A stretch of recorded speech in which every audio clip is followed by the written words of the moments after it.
atau terhadap hal-hal yang terkait dengan keluhan dan penyakit dari pasien, atau kalau pasien tidak bisa memberikan informasi karena sesuatu hal, misalnya karena tidak sadar atau karena kesakitan, maka kita berhak mendapatkan informasi yang lengkap dan jujur dari keluarganya. Ya, itu hak kita. Jadi tidak boleh juga ada yang menghalang-halangi kita untuk bertanya terhadap hal-hal yang terkait dengan eh, informasi-informasi terkait dengan penyakit dan keluhan-keluhan pasien. Yang keempat, bahwa seorang dokter itu berhak menerima imbalan jasa, itu hak kita. Ya, ya kalau ada yang memberikan kita imbalan karena jasa kita dalam melakukan penanganan terhadap sebuah kasus penyakit, itu memang itu adalah hak kita. Nah, yang tidak dibenarkan kalau kita meminta atau memaksa pasien atau keluarga pasien untuk memberikan imbalan jasa yang berlebih-lebihan, imbalan jasa yang uh, tidak sesuai dengan standar-standar jasa seorang pelayan kesehatan seperti kita atau dokter.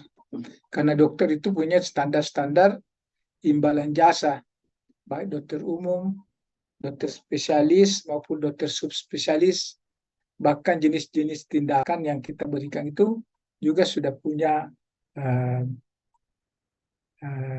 standar-standar besaran, ya.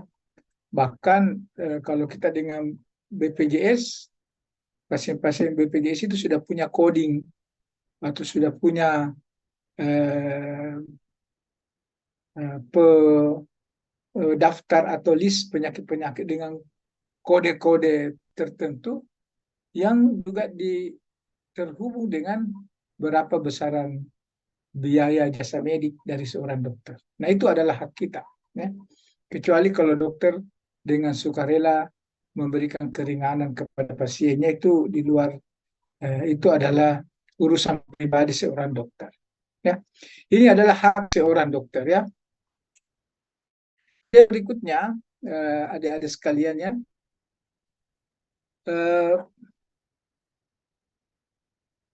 ini adalah kewajiban. Ya, kalau ada kewajiban, ada hak, ya. Kalau ada kewajiban, ada hak. Kalau kewajiban seorang dokter itu, pertama kita wajib, ya, kita wajib memberikan pelayanan medis sesuai dengan standar dan standar prosedur serta kebutuhan medis pasien. Jadi kita tidak boleh memberikan eh, pelayanan medis yang tidak sesuai dengan standar. Jadi tadi ini adalah hak, tapi juga sekalian sebagai kewajiban. Ya. Apa kedengarannya? Kedengaran apa yang saya sampaikan? Tapi ya, Prof. Coba ada salah satu di antara eh, saudara yang saya mau tes apakah dia dengar atau tidak. Ananda Dwi Febriana, dengar enggak Ananda? Ini ada namanya Ananda Dwi Febriana. Ini tidak pernah kelihatan dari tadi.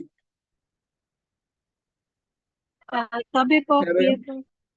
Apa apa hak seorang dokter? Coba ulangi, hak dokter. Baru saja saya pindah. Apa haknya seorang dokter? Ananda Dwi, silakan. Tapi dok, mengetahui informasi pasien. Apalagi?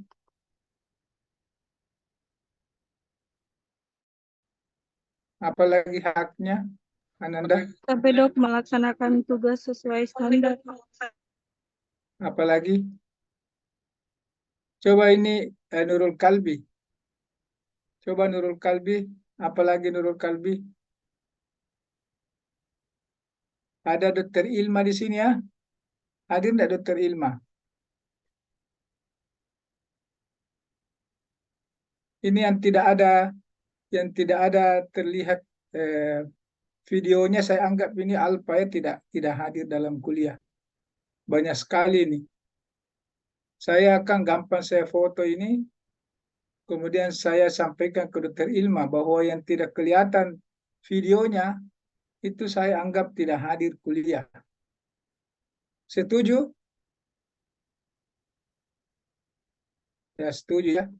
Ini saya ambil dulu. Kemana Nur Hidayah? Hadir?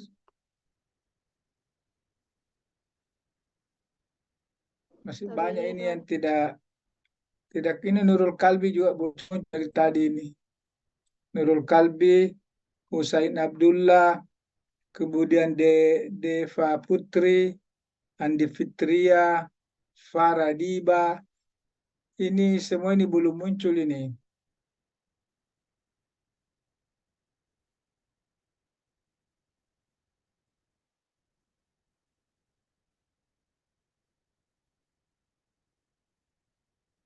Ya,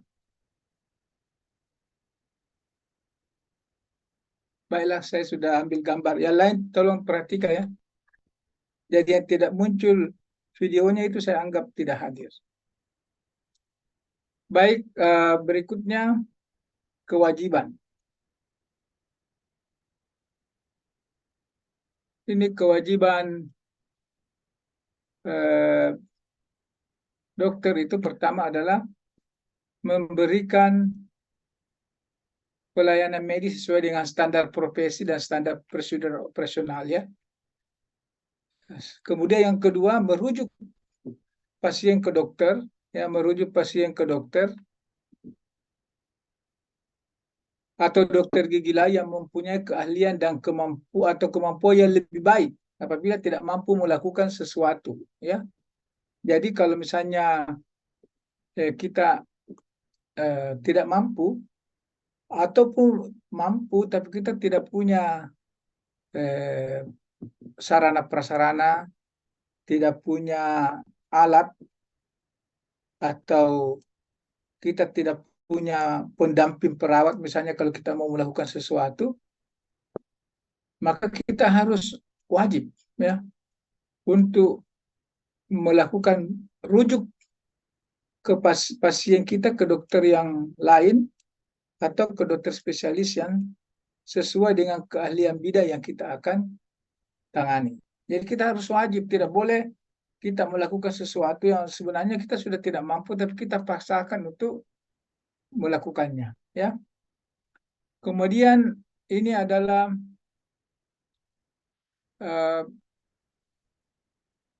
kewajiban lain seorang dokter ya. Pertama, yang berikutnya ya, yaitu kita harus merahasiakan segala sesuatu yang diketahui tentang pasien, bahkan juga setelah pasien itu meninggal dunia sekalipun. Jadi ada beberapa penyakit-penyakit itu yang oleh dokter itu harus kita rahasiakan. Kita harus merahasiakan keluhan ataupun jenis penyakit seseorang yang kita ketahui sekalipun yang bersangkutan itu sudah meninggal. Banyak penyakit-penyakit yang dianggap itu tidak bisa diketahui oleh halayak ya. Nah, sampai sekarang kita punya masyarakat itu belum mau dibilangi misalnya penyakit TBC atau penyakit HIV/AIDS atau penyakit kusta atau penyakit-penyakit lain. Bahkan dulu waktu COVID-19 banyak masyarakat kita itu yang malu kalau dianggap menderita COVID-19. Ya, buta warna dan lain sebagainya itu penyakit-penyakit keturunan yang oleh masyarakat dianggap itu latah atau dianggap itu memalukan, itu kita tidak boleh membicarakannya atau kita harus rahasiakan. Kemudian yang kedua, yang berikutnya kita harus melakukan pertolongan darurat ya atas dasar perikemanusiaan. Kecuali bila kita yakin ada orang lain yang bertugas dan mampu melakukannya ya. Kalau perlu kita harus, misalnya ya, kita wajib kalau lagi kita jalan di jalanan tiba-tiba ada tabrakan, ada tergeletak di pinggir jalan, kita sebagai dokter wajib melakukan pertolongan. Tidak boleh kita lalu saja begitu ya. Kita harus memperkenalkan diri bahwa saya dokter.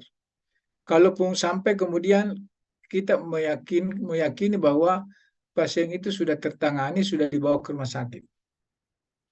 Sama kalau misalnya di pesawat, biasanya kalau kita dalam kondisi pesawat sudah terbang, tiba-tiba ada orang yang menderita penyakit, tiba-tiba misalnya sesak napas, tiba-tiba serangan jantung, pasti co-pilot ya atau pramugari pesawat itu mengumumkan siapa saudara-saudari, bapak ibu sekalian yang dokter atau tenaga kesehatan dalam pesawat ini. Kita tidak boleh sembunyi-sembunyi. Kita mengangkat tangan. Saya sudah berulang-ulang kali mendengarkan dan mengikuti dan menyaksikan adanya pasien di atas pesawat. Tiba-tiba ada serangan asma, serangan ini, dan co-pilot pramugari mengumumkan dan meminta yang merasa dokter untuk bisa membantu. Itu kita wajib. Yang berikut, ya, dokter juga berkewajiban untuk menambah ilmu pengetahuan dan mengikuti perkembangan ilmu kedokteran atau kedokteran gigi. Begitu. Jadi kalau ada misalnya kegiatan di kota atau di daerah kita yang terkait dengan seminar, pertemuan-pertemuan ilmiah tahunan, diskusi-diskusi, kita sebenarnya wajib mengikutinya untuk meningkatkan dan mengupgrading pengetahuan kita, ikut kursus-kursus ya, kursus-kursus terkini, baik saudara itu masih dokter umum maupun dokter spesialis, wajiblah mengikuti perkembangan zaman itu. Ya. Kalau perlu ikut fellowship untuk menambah pengetahuan, dan karena ilmu kedokteran dan keterampilan kedokteran itu berubah setiap saat. Dan kalau kita tidak ikut perkembangan, kita akan ketinggalan. Dan kalau seorang dokter ketinggalan ilmu, ketinggalan skill, maka dampaknya juga akan berdampak terhadap persoalan pelayanan. Pasien bisa merasakan dampak hasil penanganan dokter yang tidak memiliki pengetahuan yang terupdating atau pengetahuan terkini. Dan secara alamiah juga nanti ya, secara alamiah kita juga akan semakin tersisih. Mungkin pasien juga semakin lama semakin tidak meminati lagi kita untuk ditangani terhadap keluhannya, karena kita dianggap tidak mengikuti perkembangan. Banyak senior-senior kita yang dulunya pasiennya banyak sekali, sekarang sudah mulai berkurang karena dianggap sudah tidak updating. Apalagi pengembangan ilmu pengetahuan. Ya, kalau kita misalnya seorang direktur rumah sakit atau manajemen rumah sakit, kita sebagai manajer di sana atau kepala rumah sakit dan seterusnya, itu harus mengupdating rumah sakit kita sesuai dengan perkembangan dan kemajuan ilmu pengetahuan. Ala-ala kedokteran kita harus siapkan. Jangan-jangan kemudian rumah sakit kita akhirnya bangkrut atau rumah sakit kita menjadi sepi karena perkembangan ilmu pengetahuan yang terkini tidak bisa terlayani di rumah sakit kita. Begitu ya. Berikutnya, ini. Kalau tadi itu adalah hak dan kewajiban dokter. Sekarang ini yang paling penting. Kita harus mengetahui hak pasien. Ya. Ini adalah hak pasien. Hak pasien ini pertama adalah mendapatkan penjelasan. Ya. Jadi kita harus memberikan penjelasan secara lengkap tentang tindakan medis yang kita harus lakukan. Jadi ada informed consent. Barangkali adik-adik sekalian sudah pernah mendapatkan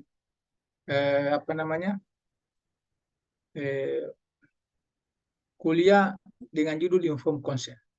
Maka pasien itu berhak, ya, berhak untuk mendapatkan penjelasan. Jadi kita tidak boleh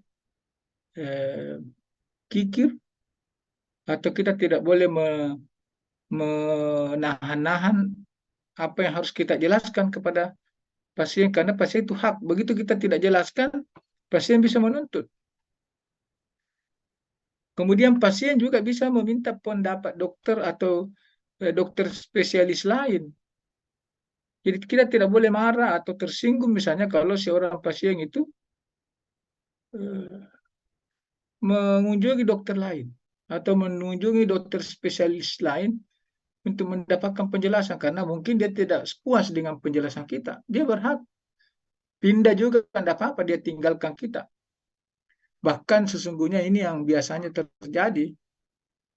Kalau misalnya seorang pasien datang ke dokter lain setelah dari kita, dia bercerita tentang kita. Kadang-kadang teman sejawat itu menjelek-jelekkan teman sejawatnya, itu tidak boleh itu. Ya, ya, saya sudah dengar ya apa yang saya sampaikan ya. Coba diulangi dulu ini, Andi. Siti Hafifah. Siti Hafifah, apa haknya seorang pasien, Hafifah? Ada mahasiswa namanya Siti Hafifah?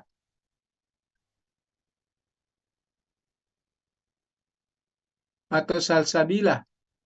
Salsabila Reski Putri. Coba dijelaskan apa hak seorang dokter, hak seorang pasien.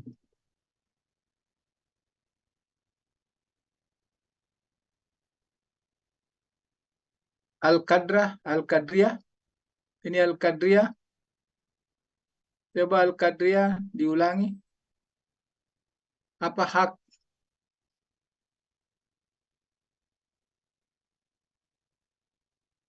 Ini saya terus memperhatikan ya, siapa di antara saudara-saudara yang tidak aktif videonya ya.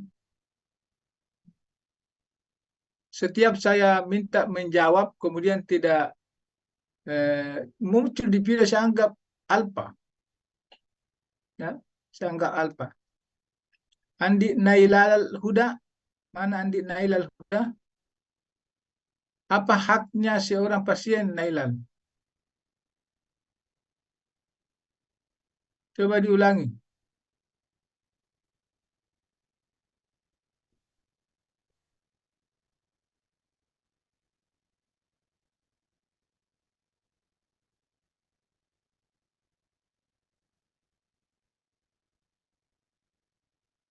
Mana Nailal?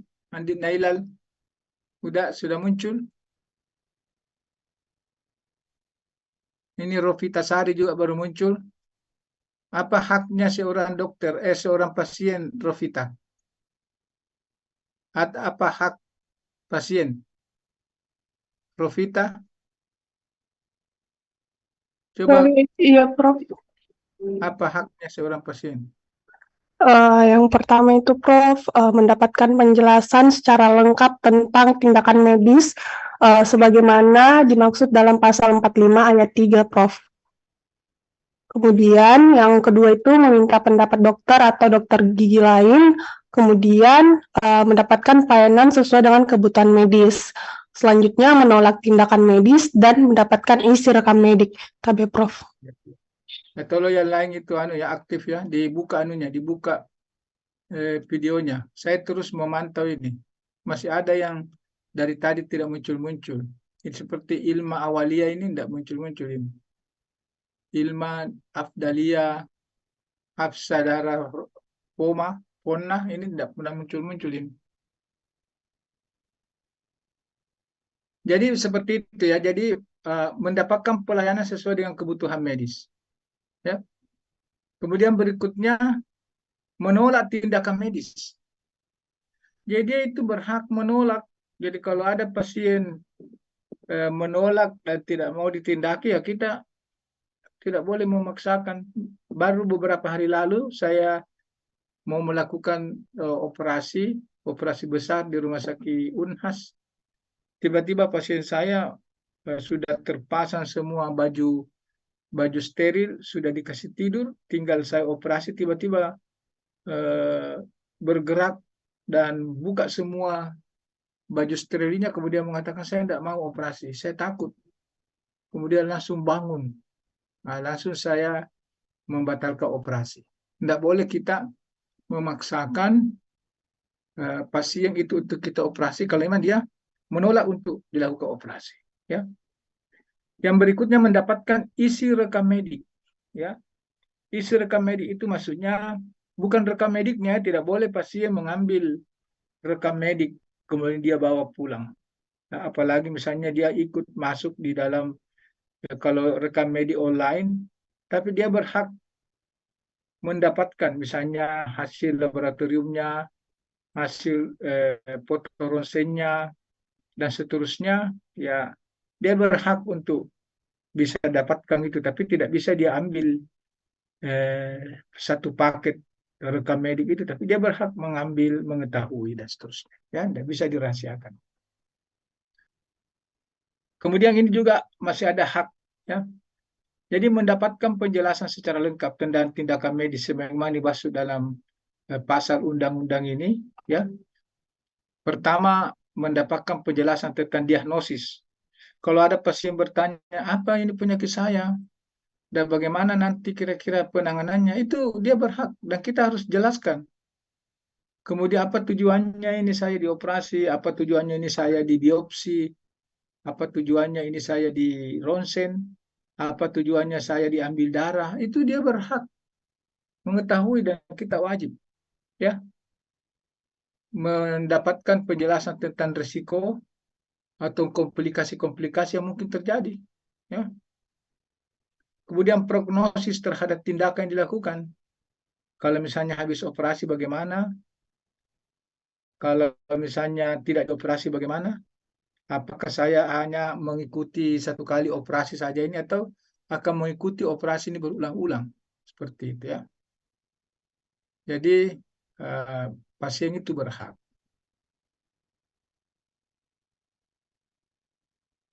Bagaimana ini ada lagi satu saya minta dia mengulangi ya. Ini belum pernah muncul ini, Nur Selvianti. Mana Nur Selvianti? Nur Selvianti.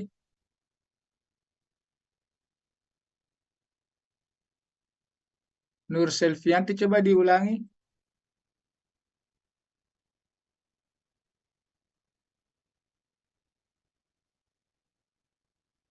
Nur Selvianti. Ada enggak ini ikut kuliah ini? Ada saya lihat namanya ini.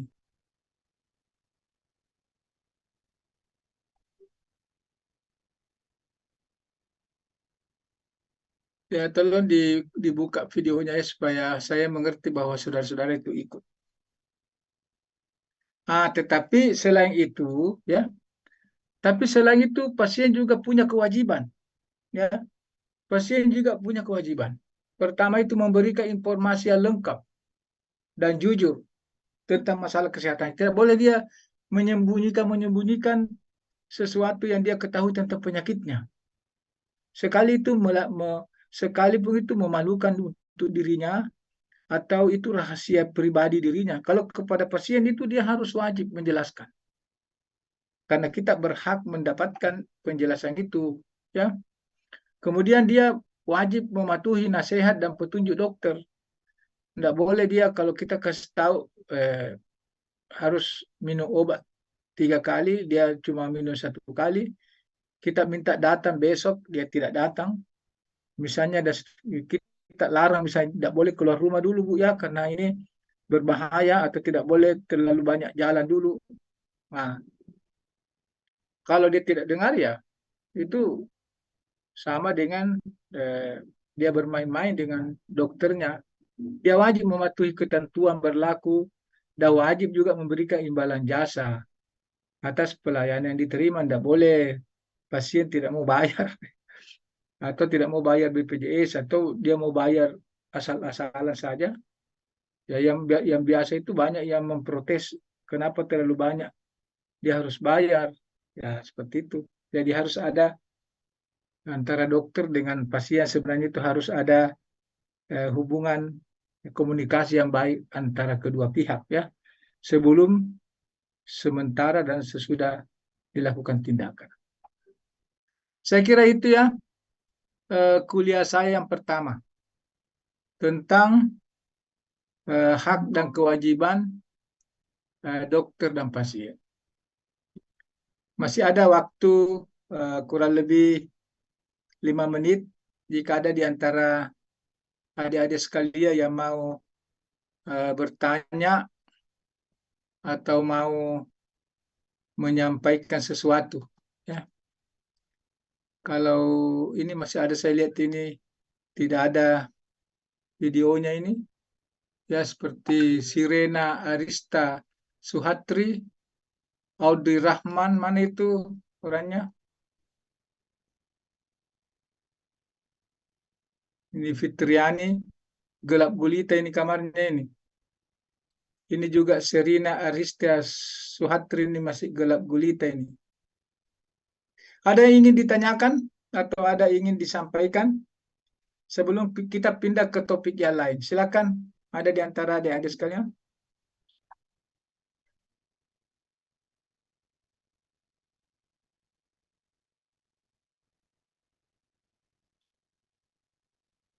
Silakan Muhammad Indar Abidin, silakan, ada yang mau disampaikan Indar?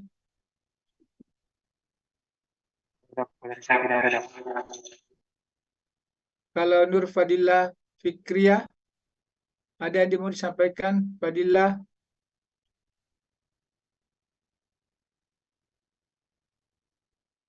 Tapi dok, tidak ada dok. Sudah mengerti?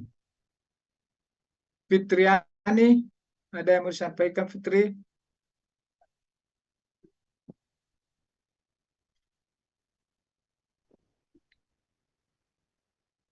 Kenapa Tapi pakai Prof masker? sudah mengerti, Prof. Kenapa kau pakai masker begitu? Kau sendiri di situ. Ada yang mau disampaikan?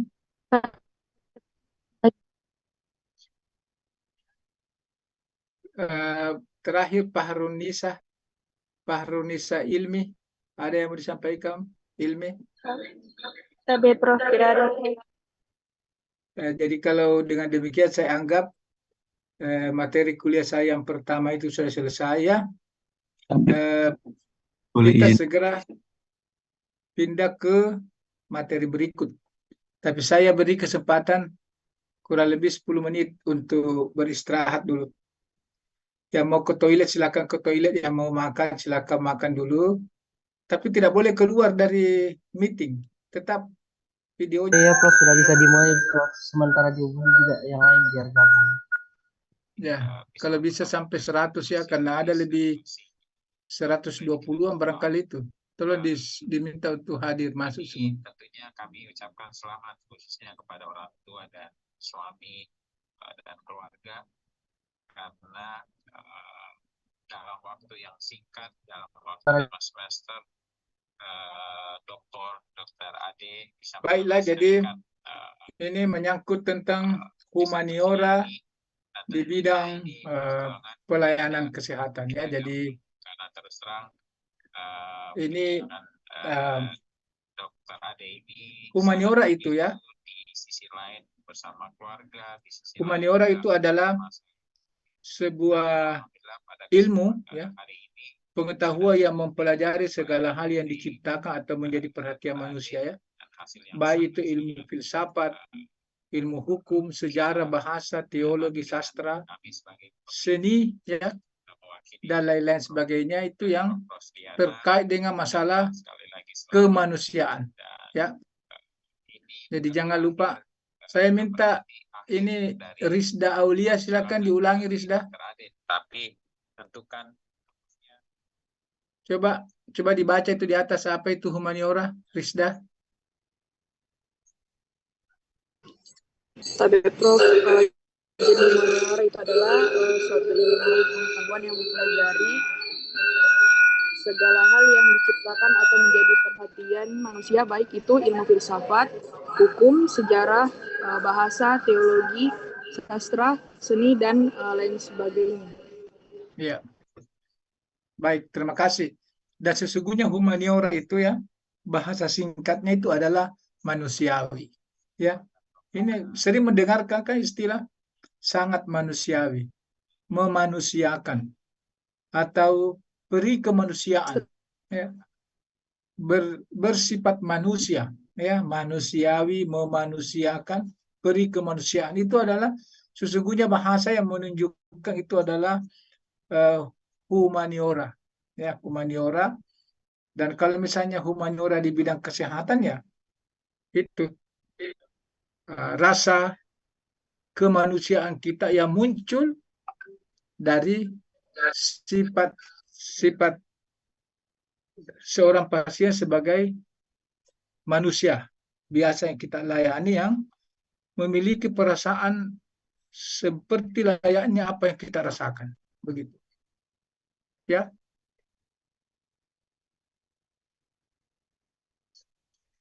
Ini humaniora ini menyajikan bahan pendidikan yang mencerminkan keutuhan manusia dan membantu agar manusia itu bisa memiliki sifat-sifat yang manusiawi. Itulah sebabnya pendidikan dokter itu dibuat dengan tujuan menangani pasien dengan prinsip-prinsip kemanusiaan, menjadikan pasien sebagai manusia utuh yang akan dilayani secara baik. Ya. Nah, ini humaniora, ya, humaniora untuk dokter, ya. Lantas apa, ya? Apa kepentingan dan relevansinya ilmu humaniora ini bagi seorang dokter? Ya, karena dokter itu adalah seseorang yang memiliki pekerjaan, tugas, ya.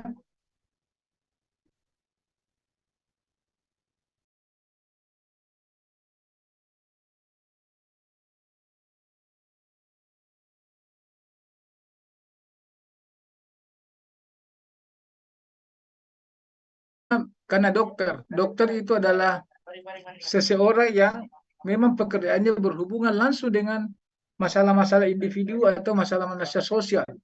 Karena dokter itu adalah seorang makhluk sosial. Ya, jadi kita harus sosialis, ya.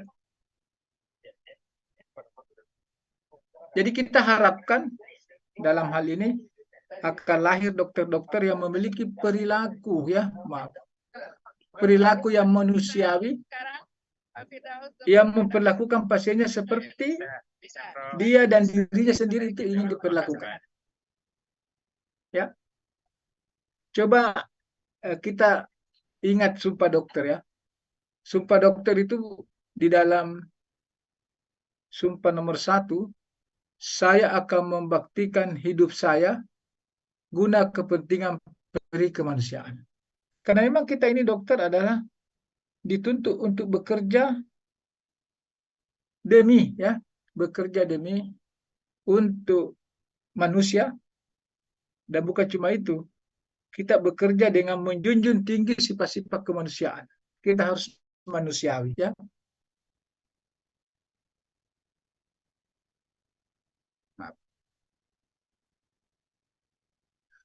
Oleh karena itu, pertanyaannya, ingin jadi dokter seperti apa kita ini, ya? Kalau kita ini merasa tertarik melihat dokter yang mempunyai kedudukan yang terhormat dalam masyarakat, apakah kita mau seperti itu? Atau kita mau jadi dokter yang sejahtera karena banyak harta, banyak finansial, kita terlihat mewah, ya? Atau karena memang kita ingin jadi dokter karena dokter itu mampu mempengaruhi jalan hidup seseorang, menyelamatkan nyawa orang-orang di dekat kita, memberikan sentuhan keajaiban dalam takdir kehidupan orang lain. Saya kira yang paling terakhir ini idealnya kita ini, ya. Tidak ada di antara kita ini yang sesungguhnya mau jadi dokter karena mau menjadi kedudukan, punya kedudukan terhormat, punya finansial yang mewah. Ya, mari kita bersama-sama merubah mindset kita jadi dokter untuk memanusiakan manusia. Sekalipun kalau kita jadi dokter, insya Allah, ya, kita akan mempunyai kedudukan terhormat. Insya Allah kita tidak akan jadi miskin, ya. Ya, tidak dijamin kaya, tapi kalau kita sudah jadi dokter, insya Allah tidak akan menjadi miskin. Mudah-mudahan Allah Subhanahu wa Ta'ala ya menerima kita punya pekerjaan-pekerjaan kita yang ikhlas menjadi seorang dokter. Ya. Nah, oleh karena itu, menurut saya, bagaimana kira-kira idealnya, ya? Bagaimana kira-kira idealnya seorang dokter yang baik? Bagaimana idealnya seorang dokter yang manusiawi? Bagaimana idealnya seseorang dokter yang memiliki perilaku dan memiliki akhlak yang baik? Itulah sebabnya semuanya itu sebenarnya terangkum dalam satu kata, dokter yang memiliki sifat belas kasih. Ya, jadi selain kita menjadi manusiawi di dalam ruang manusiawi itu, dokter harus punya sifat rasa belas kasih, bukan rasa belas kasihan, bukan ya, belas kasih. Ya, beda itu belas kasihan dengan belas kasih. Ya, kalau belas kasih itu lebih masuk ke dalam rasa ikhlas, ya, penuh ketulusan dan penuh keibaan, ya, dalam menolong sesama manusia. Ini gambar saya ini di kamar operasi, menolong pasien yang turun dari meja operasi. Ini yang dua ini yang baju kuning ini koas ini. Setelah operasi saya panggil baik-baik, kok itu tadi saya menolong pasien, kok lihat di hati saya itu harus Anda itu belajar bagaimana memiliki rasa belas kasih yang baik kepada pasien, ya. Jadi humanisme itu adalah aliran yang bertujuan menghidupkan rasa peri kemanusiaan, ya, mencita-citakan pergaulan yang lebih baik. Ada juga yang berpendapat humanisme itu sebagai sikap tingkah laku mengenai perhatian manusia dengan menekankan pada rasa belas kasih serta kita menghormati manusia, ya, sebagai satu entitas yang memiliki martabat individu, ya, martabat individu. Sama dengan kita juga, kita bermartabat kok. Oleh karena itu hormati itu pasien, ya, hormati itu pasien. Sifat belas kasih atau compassion, ya, itu bukan hanya sekedar dipelajari, tapi itu seharusnya harus berpindah secara alami melalui sebuah proses panjang dari satu waktu ke waktu yang lain dan harus dilatih. Jadi kalau mau jadi dokter yang baik, dokter yang dermawan, dokter yang bagus komunikasinya, dokter yang bagus kata-katanya, jangan mengatakan nanti setelah jadi dokter baru mau berbuat baik dan mau mempraktikkan rasa belas kasih. Tidak bisa. Karena rasa belas kasih ini harus dipelajari, ya, dipindahkan secara alami dan harus dibudayakan. Jadi mulai sekarang belajar berbelas kasih, ya, belajar dermawan, jangan kikir-kikir begitu. Mulai ketemu teman menyapa. Kalau nanti masuk di rumah sakit koas, jangan malu-malu, jangan jijik, jabat tangan dengan pasien, bercengkerama dengan keluarga pasien. Itu latihan untuk membudayakan rasa belas kasih yang rasa compassion dan dekat dengan pasien kita, ya. Humaniora, karena humaniora itu memiliki pengertian saling berkaitan, ya, mengenai humanisme, mengenai etika, budaya dan perilaku. Sehingga ilmu-ilmu humaniora itu memberikan wadah bagi kita agar lahirnya makna yang tertanam dalam diri, ya, intrinsik nilai-nilai humanisme, ya, begitu. Sehingga beretika dan berperilaku luhur, kemudian berbudaya, baru humanis. Ini tiga ranah dan tiga hal inilah yang kemudian harus dibudidayakan, ya, harus ditanam baik-baik dalam sanubari kita sebagai seorang dokter. Kita harus punya etika, berperilaku yang ikhlas, luhur, ya, yang muncul dari dalam hati, berbudaya, menghormati budaya orang lain, dan bersifat humanis atau penuh belas kasih. Jangan dilupa itu, ya. Ada di antaranya yang tidak muncul videonya kah? Saya mau suruh ulangi ini.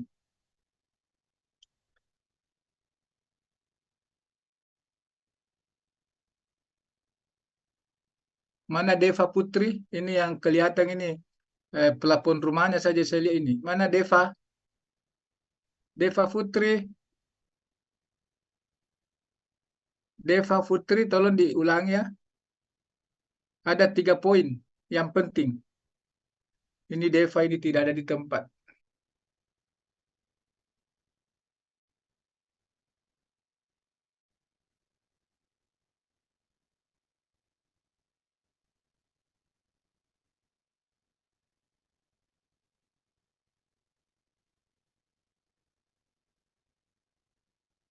Nah, sekarang etik dan berperilaku luhur. Itu yang pertama. Jadi etik berperilaku luhur itu merupakan prinsip-prinsip mengenai tingkah laku profesional yang berkaitan dengan hak atas dirinya, hak pasiennya, dan hak atas teman sejawatnya. Itu adalah bagaimana kita beretika dan berperilaku luhur. Jadi bagaimana kita memelihara dengan sekuat tenaga martabat dan tradisi luhur jabatan kedokteran. Kita harus jaga betul.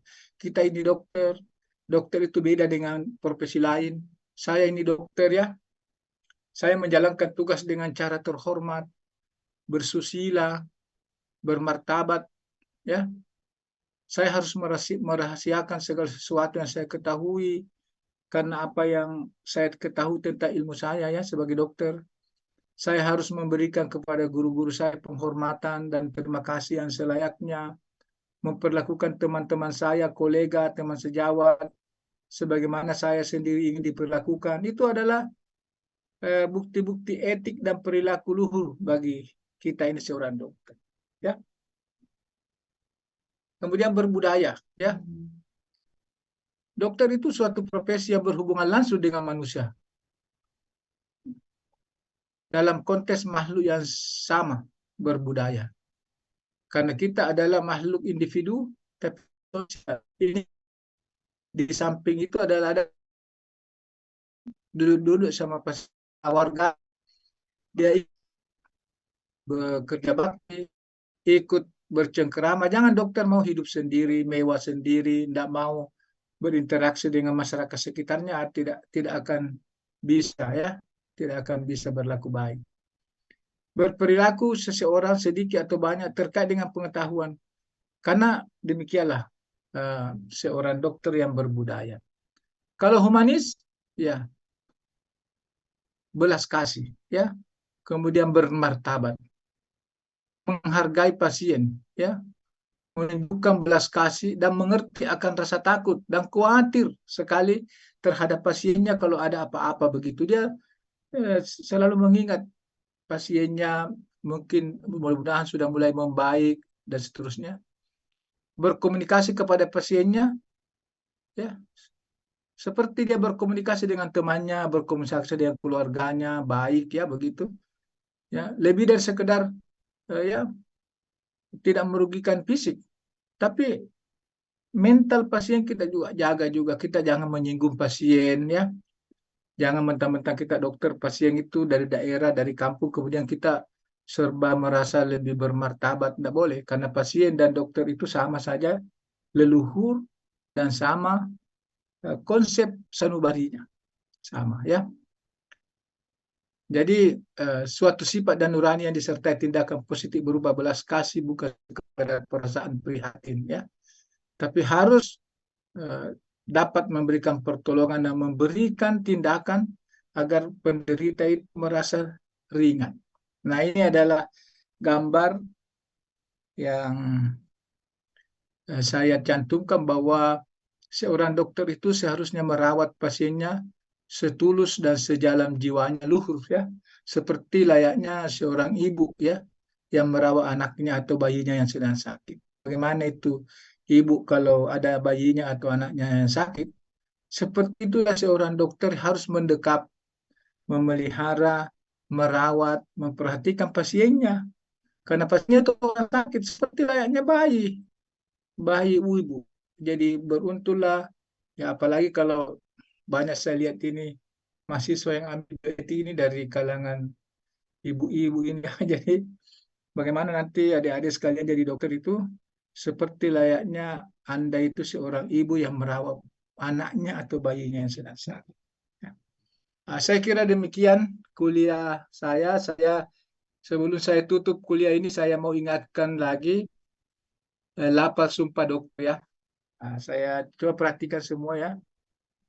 Ya, ini begini nanti kalau adik-adik sekalian beberapa tahun yang akan datang ya, dijejer untuk melafalkan sumpah dokter ya. Ini ada pimpinan di depan, para dekan ini ya. Kamu ada di sini di barisan depan ya. Di belakang sini ada orang tua, ada nenek, ada saudara-saudara ya. Ada teman-teman dekat datang berbagi bahagia dengan Anda karena Anda akan disumpah jadi dokter. Nah, seperti inilah ya. Demi Allah saya bersumpah bahwa ini sangat sakral sekali ya. Demi Allah saya bersumpah bahwa saya akan membaktikan hidup saya guna kepentingan peri kemanusiaan. Ya. Kemudian demi Allah saya bersumpah saya akan memelihara dengan sekuat tenaga martabat dan tradisi luhur jabatan kedokteran. Demi Allah saya bersumpah saya akan menjalankan tugas saya dengan cara yang terhormat dan bersusila sesuai dengan martabat pekerjaan saya sebagai dokter. Demi Allah saya bersumpah saya akan merahasiakan segala sesuatu yang saya ketahui karena pekerjaan saya dan karena keilmuan saya sebagai dokter. Demi Allah saya bersumpah saya tidak akan menggunakan pengetahuan kedokteran saya untuk sesuatu yang bertentangan dengan peri kemanusiaan sekalipun saya diancam. Demi Allah saya bersumpah saya akan menghormati setiap hidup insani mulai dari saat pembuahan. Demi Allah saya bersumpah saya akan senantiasa mengutamakan kesehatan penderita. Demi Allah saya bersumpah saya akan berikhtiar dengan sungguh-sungguh supaya saya tidak terpengaruh oleh pertimbangan keagamaan, kebangsaan, kesukuan, perbedaan kelamin, politik, kepartaian atau kedudukan sosial dalam menunaikan kewajiban terhadap penderita. Demi Allah saya bersumpah akan memberikan kepada guru-guru saya penghormatan dan pernyataan terima kasih yang selayak. Demi Allah saya bersumpah saya akan perlakukan teman sejawat saya sebagaimana saya sendiri ingin diperlakukan.